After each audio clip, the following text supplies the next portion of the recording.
ny fahatezeran'Andriamanitra tamin'ny fanompoan-tsampy tao Sinay. Zany no anasako anao amin'ny tianantsika ny tontolon'ny herinandro izay niarahantsika teto androany.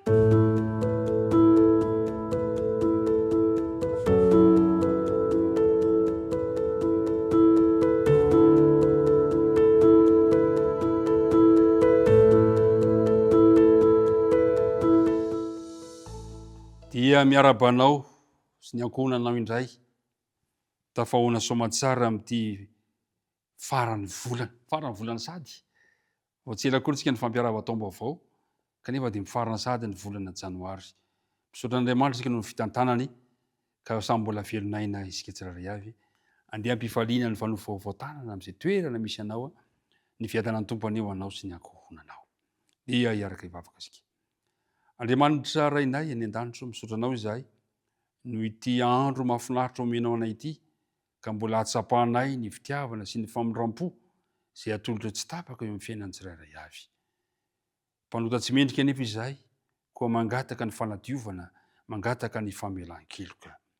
Ary ny fanainao masina kosa mba ho arotsaka aty amponay, mba hanazavanay, hitari-dalananay ara-metraka ny teninao, mba ho fampahirezana sy anaovana fanandramana amin'ny tontolo mpiainanay.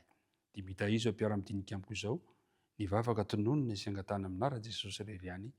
Amen. Nandritra ny herinandro isika dia niresaka betsaka ny amin'ity hoe fahatezeran'Andriamanitra ity. Ny Andriamanitsika dia Andriamanitra be fitiavana, izay ny azony zava-dehibe indrindra, kanefa Andriamanitra koa dia tezitra eo amin'ny faharatsiana izay misy. Ka nahitantsika fa ny fahatezeran'Andriamanitra dia ny famaliny ny fahotana amin'ny fomba feno fahamasinana sy fahapo. Izay ny voalohany. Ary ny faharoa, hitantsika tao anatin'izay herinandro izay fa ny fahatezeran'Andriamanitra dia fahatezerana ampitiavana sy aradrarina. Ary ny fahatelo farany dia niresantsika fa ho avy ny fotoana izay hifarana ny fahatezeran'Andriamanitra. Fa hiampiandrasana an'izany dia izao, aleo Andriamanitra no tompon'ny fahamaliana rehetra eo amin'ny fiainantsika.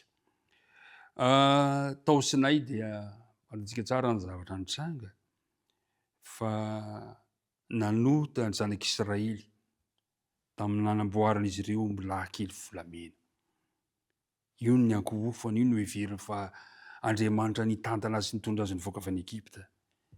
Meloka tamin'ny fivadiana tamin'ilay mpanjakana mpanantena nikena sy arahana izy ireo. Ary dia vokany, tsy maintsy nofaizina ny mpamadika mba hampijoroana kosa ny fitondram-panjakan'Andriamanitra.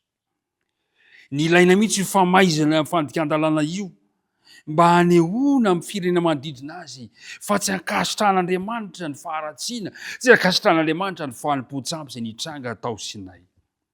Nasehon'Andriamanitra ny fahatezera mba hatsapahan'ny firenena manodidina ny zanany fa tsy mankasitraka ny faharatsiana Andriamanitra. Ry mpiara-midinika namana, tiako ny hamerimberina mandrakariva fa tsy ny fahatezerana ny zava-dehibe amin'Andriamanitra, fa ny toetra n'Andriamanitra, Andriamanitra fitiavana izy. Fa saingy ara-dalàna kosa ny fahatezeran'Andriamanitra raha miopampana, raha lehibe loatra ny faharatsiana izay mitranga eo amin'ny zanany. Ary izay mahatonga hoe ny ilaina mihitsy ny famaizana mba ahitany firenena manodidina tsy mankasitraka ny faharatsian'Andriamanitra. Ankoatran'izany, ry mpiara-midinika namana, raha nampianga ireo firenena manodidina azy ny zanak'Israely taty aoriana no iloka io. Ary io kosa ny ampanga azy fa niankohaka nivavaka tamin'ny mbalahy kely tao Horeba. Dia tsaroan'izy ireo tamin'ny lalana zavaniseho ny anjara mahatsiravina mahazo ny mpandika lalàna, ary anaporofo amin'izany fa tsy nankasitrahana akory nahazo ny alan-tsiny io heloka io. Andriamanitra tsy mankasitraka faharatsiana, fa Andriamanitra kosa tia ny mpanota izy. Mifandanja tsara ny fahamarinana entin'Andriamanitra maneho ny famaizina tao Horeba. Mifandanja. noho ny famondram-pon'Andriamanitra dia nofaizin'Andriamanitra ireo olona tamin'izany fotoana izany mba tsy havoatery an'Andriamanitra mily olona maro ateo aoriana dia nofaizina ireo olona vitsy mba hamonjena ny maro kosa. Zany ny fitiavan'Andriamanitra, zany ny famondram-pon'Andriamanitra. Andriamanitra be fitiavana, Andriamanitra mankahala faratsy, fa Andriamanitra kosa tia ny mpanota. Farana ny herinandrontsika, farana ny dinidinitsika androany, ny faniriko dia izao: anenika ny fiainanao andavanandro ny fitiavan'Andriamanitra. Ho tsapanao, azonao anaovana fanandramana isan'andro amin'ny fiainanao anie ny famondram-pony, ka dia anjaranao ary ny mizara izany indray amin'ny hafa. Mba ianao indray mba maneho fitiavana mpiarabelona aminao, ianao indray ilay olona mpamindra fo amin'izay toerana misy ianao.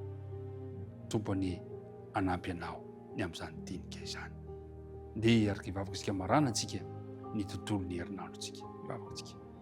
Andriamanitra rainay any an-danitra, misaotra anao izahay fa afaka niaraka teto nandritra ny herinandro. Natsapanay fa Andriamanitra fitiavany ianao, na dia misy aza ny fahatezerana aradrariny ary fitiavanao hamonjenanay izy ireny, satria tsy izahay no tsy tianao fa ny faharatsiana ka mahatonga ny fahatezeranao mitranga. Misaotra anao izahay fa nampahafantarinao koa nefa fa hifarana hiary ianao mihitsy no hamarana izany fahatezerana izany. Tompo, raha marina ary izay ankehitriny momba anay, aza vela ho irery izahay tantano ary tantano ihany koa ty mpiara-midinika amiko ity, aoka ny tananao tsy havotsitrao eo amin'ny tanan'izy ireo. Izany no irinay sy angatanay manara Jesosy. Amen.